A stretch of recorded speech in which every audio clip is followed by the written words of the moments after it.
पिता पितामहश्चैव तथैव प्रपितामहः मातामहः तत्पिता चैव प्रमातामहकादयः एते भवन्तु मे प्रीता प्रयच्छन्तु च मङ्गलम् ॐ समस्त पितृभ्यो नमः तर्पयामि।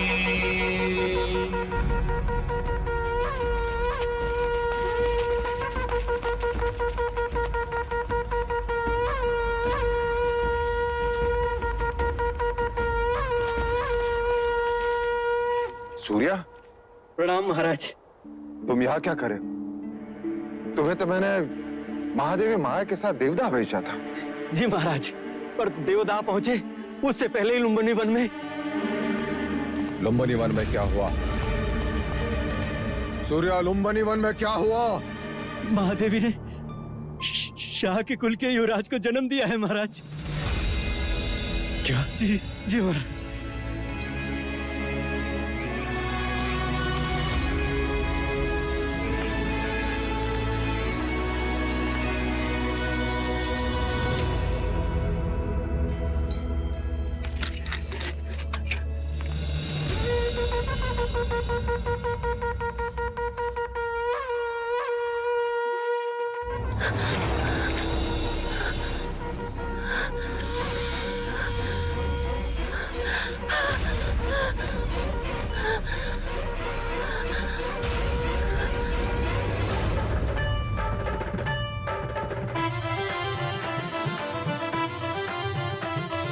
छोटे छोटे चरण उसके राजमहल में दौड़ेंगे, उसकी प्यारी किलकारी राजमहल में गूंजेगी।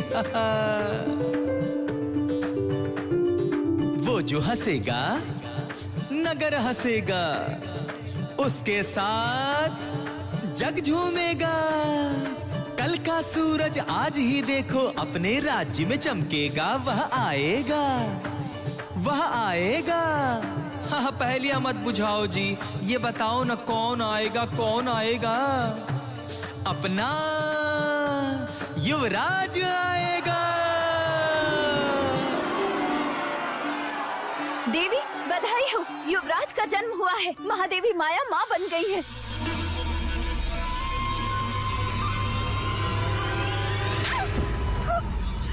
ऐसा समाचार सुनाने से पहले माँ क्यों ले गई?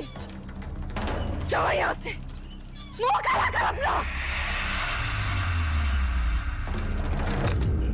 ये समाचार देकर तुमने बड़ा उपकार किया है मुझ पर सूर्या। मांगो सूर्या, मांगो मांगो सूर्या, हीरे मांगो, मोती मांगो, राज्य मांगो। आज मुझसे मेरा होना मांगो सूर्या, मांगो सूर्या। नहीं नहीं महाराज, मेरे घर भी पुत्र पैदा हुआ है। जिस तरह आपने जीवन भर मुझे सारथी बनाकर सेवा का अवसर दिया है, उसी प्रकार मेरे पुत्र चन्ना को भी युवराज का सारथी नियुक्त कर दे बस महाराज। अवश्य ऐसा ही होगा महाराज। अभी तो धन अनुज अनुज मेरा वंश आ गया। हाँ महाराज, मेरा वंश आ गया। द्रोणोधन, द्रोणोधन मेरा तर्पण करने वाला आ गया। मेरा तर्पण करने वाला आ गया। मेरा वंश आ गया। मेरा वंश आ गया।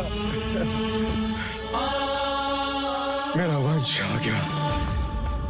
महाराज, आप ये क्या कर रहे हैं महाराज?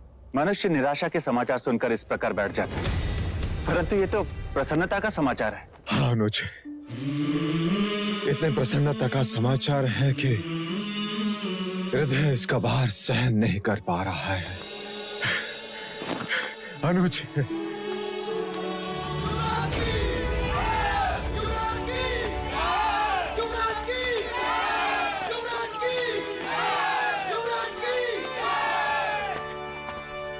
मैं महाराज शुद्धोधन और समस्त शाक्य कुल आप सब प्रजाजनों के आभारी हैं। आप सबकी शुभेच्छा, आशीर्वाद और प्रार्थना के लिए जो आप सब ने हमारे लिए की, वो इसी का फल है जो आज हमें ये दिन देखने का अवसर मिला। हमारे ललाट से निस्संतान होने का दुर्भाग्य मिट गया। आज सारा कपिलवस्तु राज दरबार का अतिथि है। राज्य में 3 दिन तक उत्सव होगा।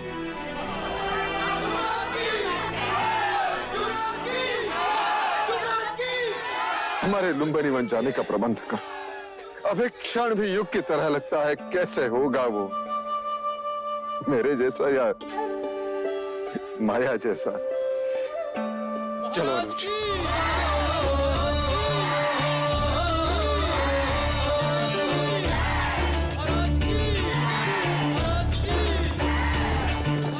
सुख जितना उतना ही दुख है, जितनी रातें उतनी भोर।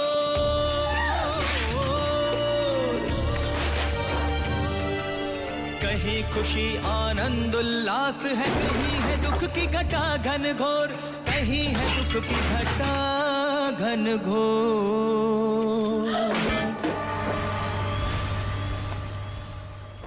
छोटी महादेवी, लगता है हमें शीघ्र देवता पहुंच जाना चाहिए। देवता नहीं, प्रजापति। मेरी इच्छा कपिलवस्तु जाने की है। ऐसा ही होगा दीदी, हम कपिलवस्तु ही जाएंगे। मैं सारा प्रबंध करके आती हूँ। नहीं प्रजापति, मैं अकेले कपिलवस्तु नहीं जाऊंगी। मैं कुछ समझी नहीं। मैं महाराज के साथ कपिलवस्तु जाऊंगी। महाराज? किंतु महाराज तो कपिलवस्तु के द्वार पर हमारी प्रतीक्षा कर रहे होंगे।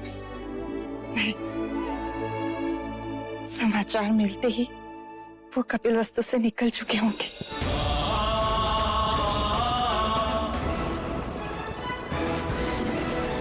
बधाई हो महारानी, बधाई हो। शुभ समाचार है। महाराज कुछ ही घड़ियों में लुम्बिनी पहुंचने वाले हैं। दीदी, तुम केवल महाराज की अर्धांगिनी ही नहीं, उनके हृदय की गति और उनके मस्तिष्क की सोच भी हो। अब मेरा बखान करना छोड़ और महाराज के स्वागत की तैयारी कर। ठीक है, और कुछ? हाँ,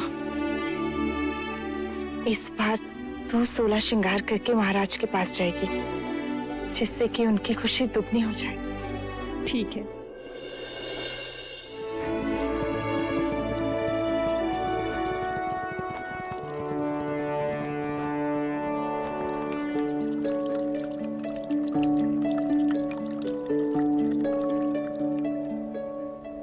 महाराज को संतान के सौभाग्य की बधाई हो। अब इन औपचारिकताओं को छोड़ो और उस सत्य को दिखाओ जो इतने बरसों से मेरे सपनों में भेस बदलकर मुझे सताता रहा है। युवराज कहाँ है? महादेवी कहाँ है? रुकिए, कहते हैं घर पे संतान आने से पूरे घर की आयु छोटी हो जाती। आज हमें भी आपसे हट करने का मन हो रहा है। पहले उपहार दीजिए, फिर भीतर जाने देंगे। अभी मेरे पास तुम्हें देने के लिए कुछ नहीं है, केवल वचन के। मैं तुम्हें वचन देता हूँ, जब चाहो जो चाहो मांग लेना, मैं मना नहीं करूंगा।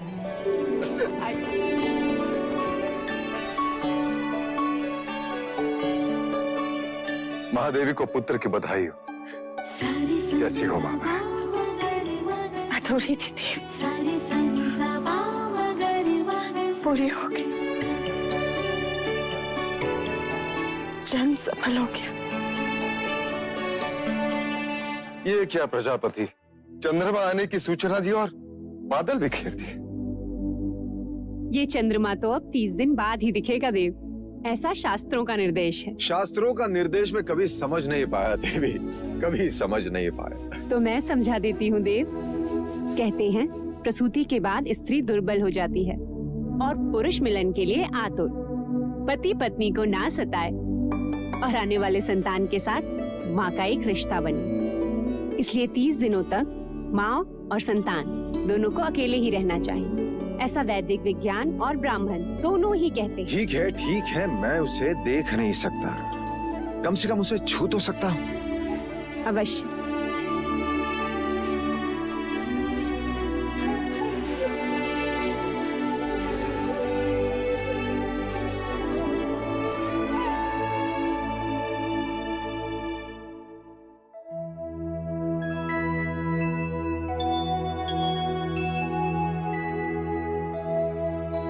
क्या देख रहे हैं देव?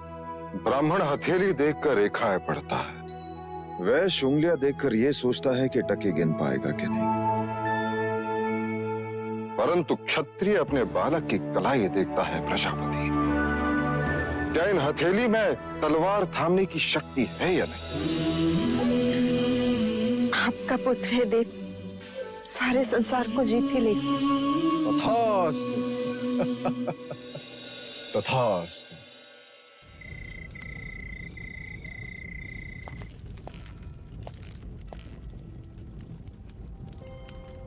सुबह से द्वार नहीं खुले हैं।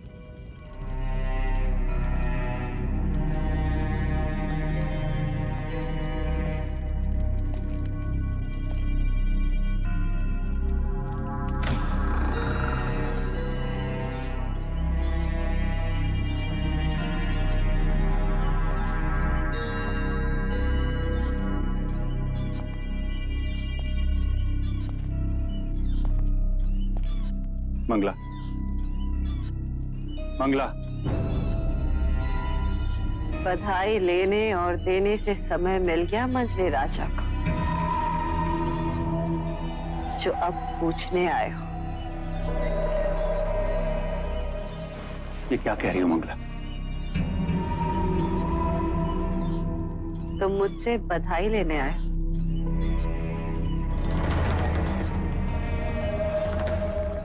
लो, मैं भी कह देती हूँ, बधाई हो आर्य, इस राजमहल को युवराज की और तुम्हें देवदत्त की बर्बादी की। ये सब क्या? हाँ, सारे नगर में हर्षोल्लास है। यदि महल में किसी को भी ज्ञात हो गया कि तुम प्रसन्न नहीं हो, तो वो क्या सोचेंगे? वो क्या सोचेंगे? क्या समझेंगे? सपने मेरे टूटे हैं यार। राजगद्दी तो देवदत्त के हथेली से छीनी गई है। क्या कुछ नहीं किया मैंने, परंतु सब व्यर्थ। कपट के कंचे बिछाए, बच गए। गोद भराई के दिन विष मिलाया, फिर भी बच गई। क्या बोले जा रही हो? देवता ने हथियारों को रखा, जिससे सारे प्रश्न ही समाप्त हो जाते, परंतु वो तो वही के वही प्रतीक्षा करते रह गए। और तुम बुद्धि में हमारे दुर्भाग्य ने जन्म ले ही लिया।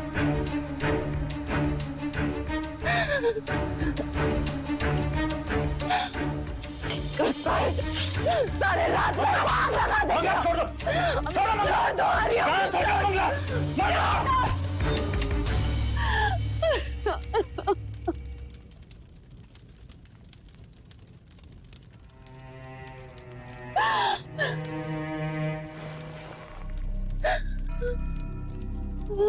संयम से काम लो मंगला। मशाल से केवल महल जलेगा, हमें अपने दुर्भाग्य को जलाना है। इस आग को संभालना होगा। जाओ और जाकर स्वागत की तैयारी करो और आरती के दिए जलाओ।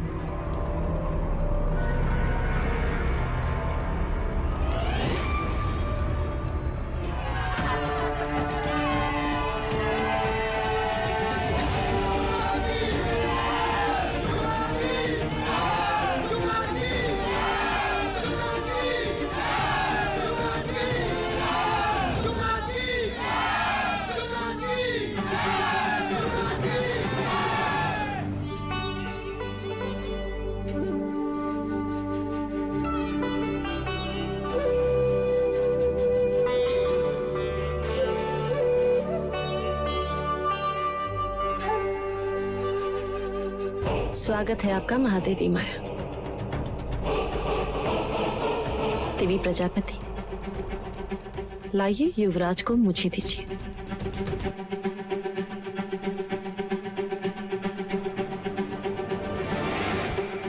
बिल्कुल आप पर गए हैं, वही आंखें, वही बाल। मैंने भी महादेवी से यही कहा था, इतने सुंदर है कि।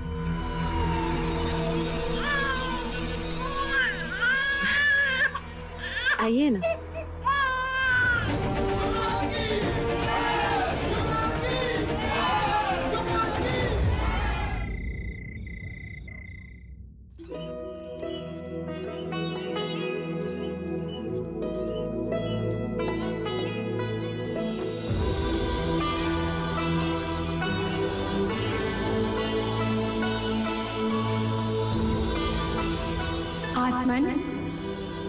ब्रह्मांड की सृष्टि पर जिस हेतु पाप का आगमन हुआ था वो पूर्ण हुआ। आइए। नहीं, अभी कहाँ पूर्ण हुआ? अभी तो बहुत सारे कार्य शेष हैं। हमें सारे संसार के सामने अपने पुत्र को पहचान देनी है। नहीं, नहीं, नहीं। दीदी, दीदी, क्या हुआ दीदी? क्या हुआ?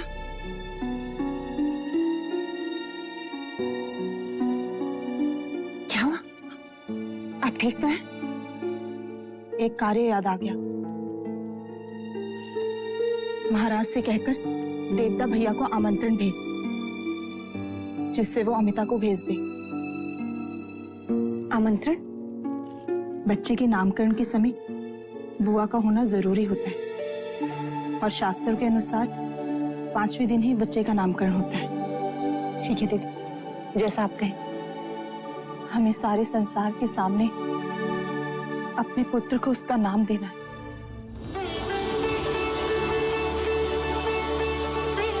देवदत्त, बोलो माँ। माँ। महादेवी, महादेवी, अमिता दीदी आ गई।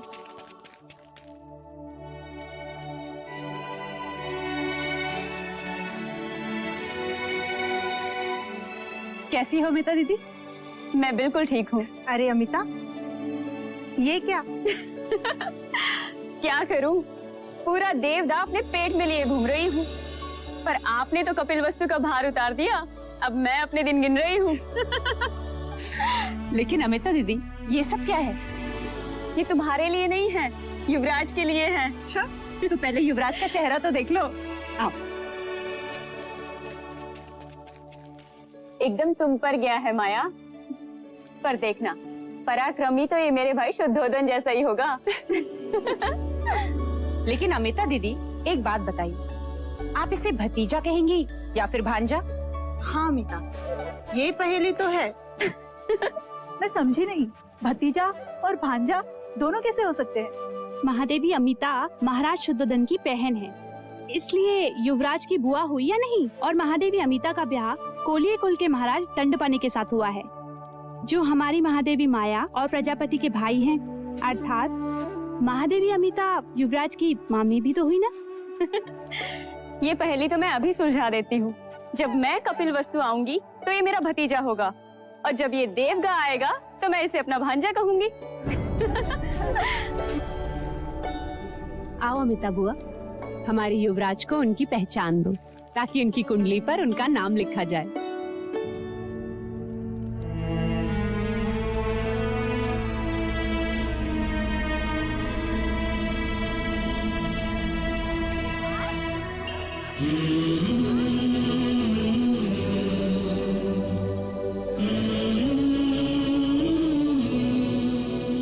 सिद्धार्थ,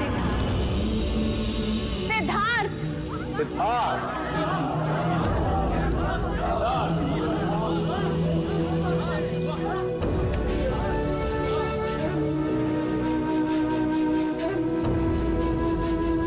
अब हम सिद्धार्थ का भविष्य सुनना चाहते हैं कुलगुरु। युवराज की कुंडली समस्त जातकों से अलग है राजन। ये एक बहुत बड़े योद्धा का संकेत करती है। तीव्र, ताकतवर, विजेता, सम्राट, चक्रवर्ती, तो दूजी और